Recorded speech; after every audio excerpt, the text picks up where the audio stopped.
Ceux qui meurent ne meurent pas parce qu'ils ont péché. Ceux qui meurent ne meurent pas parce qu'ils sont mauvais. Ceux qui meurent ne meurent pas parce qu'ils ont démérité. Ils meurent parce que c'est un principe universel. Et j'aime souvent dire qu'ils nous ont précédés, que notre tour à nous aussi arrivera. Parce que chacun a son tour chez le coiffeur.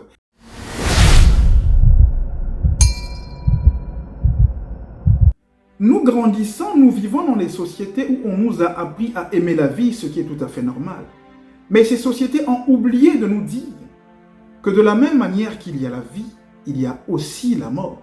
Que la mort ne peut exister sans la vie et que la vie ne peut exister sans la mort. Tu ne parles de la vie que parce qu'en réalité, tu sais que quelque part existe quelque chose qu'on appelle la mort.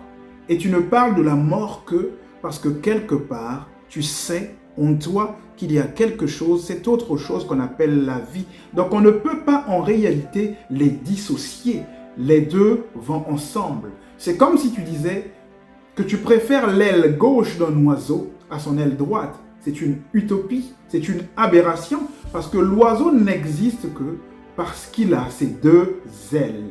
En réalité, on est censé nous enseigner que bien que nous existons, parce que la vie c'est l'existence, mais que cette vie est censée s'arrêter un jour, que tout ce qui existe aujourd'hui passera, que tout ce qui est construit sera déconstruit, que rien n'est éternel. C'est lorsque tu sais cela, lorsque tu prends conscience que un jour ou l'autre, ta vie va s'arrêter, que tu vas t'attarder sur ce qui est plus important pour toi. C'est à ce moment-là que tu vas éloigner de toi toutes ces broutilles qui t'empêchent d'évoluer. La prise de conscience que la vie s'arrêtera un jour va changer ta narrative, va changer ta perception, va changer ton paradigme, va changer ta visée. Et c'est à ce moment-là que tu prendras conscience de ce qui est plus important. C'est à ce moment-là que ton ciel va se dégager. Et c'est donc à ce moment-là que tu vas focaliser toute ton énergie sur ce qui est utile. Je discutais une fois avec un ami nigérian qui m'a dit quelque chose qui pour moi est devenu une sorte de mantra. Quelque chose que j'ai gardé dans ma tête parce que c'est un enseignement capital pour en tout cas chaque être humain qui veut évoluer. Il m'a dit que dans leur culture, dans leur tradition, c'était une recommandation de se rendre aux obsèques. Alors, moi ça m'a étonné parce que comme je viens de vous le dire, nous sommes dans des sociétés où on nous a appris que la mort c'est quelque chose de négatif. La mort c'est quelque chose qu'il ne faut pas accepter. La preuve, c'est que lorsqu'on va aux obsèques, on est tous en noir parce que le noir symbolise justement, je dis, la couleur noire symbolise le deuil. Et donc, la mort, c'est quelque chose que nous avons appris à écarter. Et donc, du coup, j'ai été choqué lorsqu'il m'a dit qu'il était conseillé chez eux de se rendre aux obsèques. Et quand je lui ai demandé, mais pourquoi il était si normal, il était recommandé aux gens de se rendre aux obsèques, il m'a dit, en tout cas dans son village, dans la contrée d'où il vient, les gens s'enrichissent. Et cette richesse, malheureusement, au lieu d'être profitable pour la population, est malheureusement dommageable parce que ceux qui sont riches ont tendance à penser qu'ils ne vont jamais mourir. Vous savez, l'argent, lorsque vous avez une voiture, lorsque vous avez une maison, lorsque vous avez un compte en banque qui est bien fourni, quand vous avez la possibilité d'aller où vous voulez, quand vous avez la possibilité d'acheter tout ce que vous voulez, à un moment donné, vous vous croyez puissant. Et donc, me disait-il que chez eux, les gens finissaient en tout cas par oublier qu'ils étaient mortels. C'est la raison pour laquelle les sages avaient décidé qu'il était très important pour les gens de ce village de se rendre aux obsèques. Pour aller faire quoi? Pour aller réaliser d'où ils venaient, mais surtout qu'un jour ou l'autre, que eux aussi devaient partir. Et donc, il prenait conscience que malgré le fait que chaque naissance pouvait être accompagnée de cadeaux, de diamants, de voitures, de maisons, parce que vous savez, chez les bourgeois, c'est comme ça que ça se passe. Quand un enfant naît, on lui apporte des cadeaux, mais parfois des cadeaux extraordinaires. Un bébé qui n'a pas encore conscience va se retrouver avec des diamants pour des familles qui sont riches, parfois une maison, etc. Mais cela, me disait-il, n'empêche ou n'empêchera pas à la personne demain elle aussi de quitter ce monde, donc d'aller dans l'autre monde. C'est-à-dire que toutes ces richesses qu'on t'a apportées à ta naissance ne vont pas t'empêcher de mourir. C'est lorsque tu prends conscience que tu es de passage sur terre, que la mort est une réalité, que tu ne seras pas toujours là, que tu changes des priorités de ta vie, que les choses s'illuminent, s'éclaircissent dans ta tête. Et à ce moment-là, tu te dis que ça ne sert à rien de jalouser l'autre. Pourquoi tu vas le jalouser lorsque tu es conscient que demain tu ne seras plus là ou que demain lui aussi ne sera pas là? Et surtout, il se pourrait que tu partes avant lui. Pourquoi le jalouser? Et pourquoi donc souhaiter la mort à ton pire ennemi lorsque tu es conscient que toi aussi un jour ou l'autre tu vas mourir et peut-être que tu vas même mourir avant ton ennemi? Tu prends conscience que ça ne sert à rien d'être broyé, d'être tourmenté par l'obsession de la possession, le fait de chercher à posséder toutes ces choses qui viennent à toi. Parce que finalement, tu te rends compte que tu ne vas pas emporter ces choses-là. Et donc, l'être humain se bat pour des choses qu'il n'a pas apportées et finalement des choses qu'il ne va pas emporter. Tu prends conscience que toutes ces choses ne t'appartiennent pas. Parce qu'en réalité, mon ami, rien ne t'appartient. Je te dis que rien ne t'appartient. Ni ta femme, ni ta maison, ni ton compte en banque, ni tes enfants. Alors là, tu te dis, mais comment ça se fait que je te dise que ton épouse ne t'appartient pas, que ta femme ne t'appartient pas, alors que tu as fait un mariage pompeux, un mariage extraordinaire, mais un mariage que tu n'as pas fait pour toi, mais que tu as fait pour les autres les autres puissent te voir. C'est pour ça que nous faisons ces mariages. Mais bon, ce n'est pas la question. Mais je vais te répondre en te disant que ta femme ne t'appartient pas parce que si jamais tu meurs et que tu as la possibilité de dire à ta femme, chérie, viens avec moi, ta femme te dira que tu es devenu débile. Elle ne viendra pas avec toi parce que toi tu es parti. Tu es né seul, tu vas partir seul. Et là, le pire va arriver par la suite parce que une année après, tu seras surpris si tu as la possibilité justement de là où tu te trouves, de voir ce qui se passe sur la terre. Tu seras surpris de constater et de remarquer, de réaliser que ta femme est en train de se remarier. Oui, mon ami, rien ne t'appartient, ni ta femme, ni ton mari.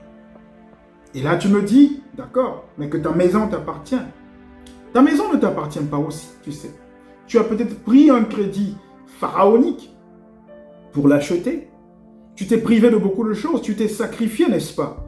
Mais le jour de ta mort, j'ai envie de te dire qu'il n'y aura pas de véhicule de déménagement derrière ton corbillard. Il n'y aura pas de coffre-fort et ton caveau, le petit rectangle qui sera creusé, sera tellement petit pour contenir ta maison. Oui, tu iras seul. Tu es né seul, tu mourras seul. Et qu'en est-il pour tes enfants? C'est ce que certainement tu te dis. Mais mes enfants au moins portent mon gène.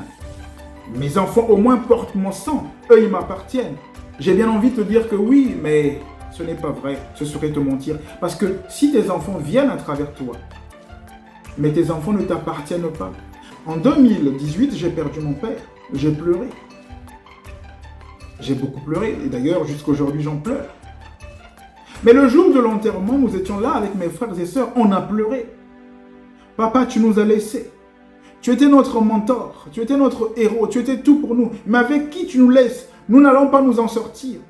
Mais pourtant, aucun de ces enfants n'a osé descendre dans le trou.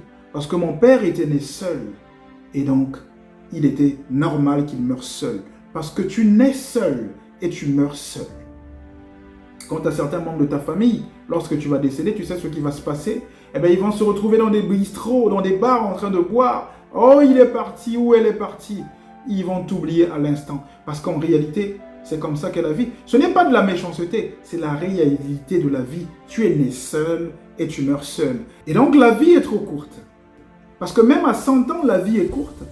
Sur la dimension physique, l'homme a tendance à penser que 30 ans, c'est beaucoup d'années. Moi, je me rappelle encore d'hier. J'étais un petit garçon qui avait 5 ans. Mais parfois, je me dis, mais comment ça se fait qu'aujourd'hui, plusieurs décennies se sont écoulées? Le temps passe vite.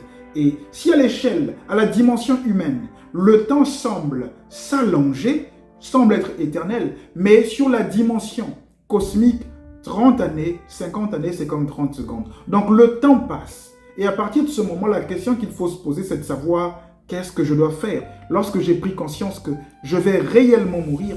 Parce qu'effectivement, c'est lorsque tu prends conscience que tu es mortel, que tu te débarrasses de tout ce qui est farfelu, que tu te débarrasses de tous ces débris de choses qui t'empoisonnent la vie, que tu te débarrasses de toutes ces broutilles, que tu te concentres sur des choses essentielles de la vie.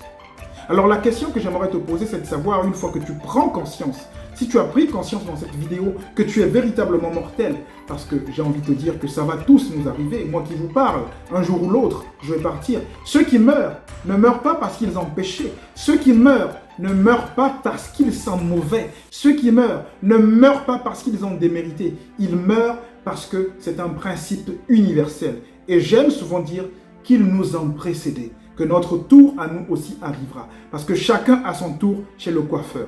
Et maintenant que tu prends conscience de cela, qu'est-ce que tu dois faire? Tu dois donc faire ce qui est important à tes yeux. Tu dois faire ce qui est important pour toi et non ce qui est important pour les autres. Parce que beaucoup de gens ont gâché leur vie parce qu'ils ont écouté ce que les autres ont dit. Ce n'est pas mauvais d'écouter, mais la décision finale doit te revenir. C'est la raison pour laquelle tu dois te faire confiance. Qu'est-ce que tu penses que tu dois faire? Quelle est ta mission ici-bas? Parce que chacun de nous a une mission. Tu dois la découvrir et la mettre en œuvre. Peut-être que ta mission à toi, c'est d'écrire un livre. Il y a en toi une voix qui te dit qu'il faut que ce livre soit écrit, mais tu ne l'as jamais écrit. C'est peut-être ça le problème. Et lorsque tu prends conscience que ton temps est compté, si seulement au plus profond de toi, tu sais que tu dois écrire ce livre, alors commence à l'écrire. N'écoute pas ce que les gens vont te dire, ceux qui viendront pour te déstabiliser, parce que de toutes les façons, tu seras toujours critiqué par les gens qui font moins que toi. Peut-être que c'est un restaurant que tu souhaites ouvrir, que tu as toujours voulu ouvrir. C'est quelque chose qui te parle, c'est quelque chose qui est en toi. Le plus profond de toi te dit que tu es fait pour ça, mais ton entourage te dit, mais non, tu n'es pas fait pour ça. Tu as fait de longues études, tu es ingénieur. Tu dois travailler dans un bureau climatisé et que tu dois être en costume tout le temps, tu dois parler en français limpide. J'ai envie de te dire une chose. Rappelle-toi que c'est à cause des gens qui sont en costume, c'est aussi à cause de ceux qui se prétendent intellectuels que le monde aujourd'hui est à la ramasse. Fais ce que tu as à faire pour ne pas que demain que tu regrettes. Parce qu'il n'y a pas pire d'arriver à la fin de sa vie et de se dire que j'aurais pu faire ci, que j'aurais pu faire ça. Il est peut-être temps que tu consacres du temps à tes enfants.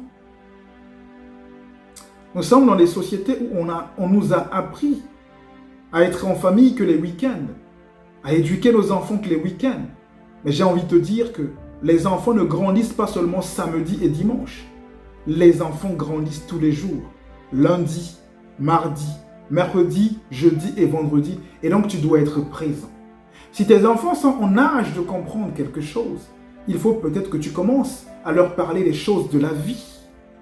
N'attends pas leurs 18 ans, parce que tu ne sais pas si tu vas voir leurs 18 ans.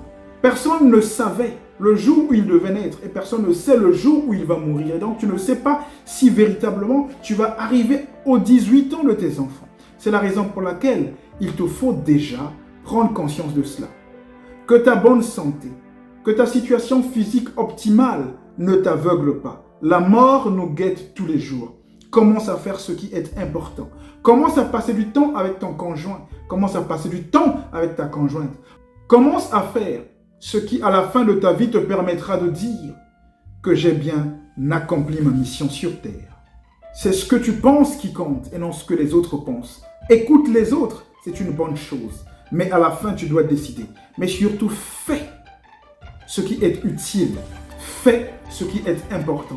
Parce que le temps n'attend pas. Et parce que la mort est certaine.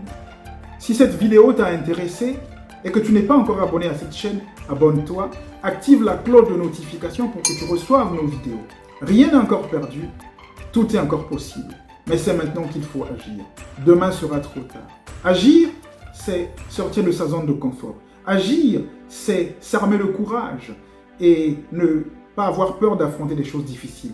Agir, c'est être conscient qu'on ne fera pas toujours l'unanimité et c'est tant mieux parce que tu nais seul, tu meurs seul. Agir, c'est ne pas attendre les autres pour commencer. Sur ce, je te dis ciao.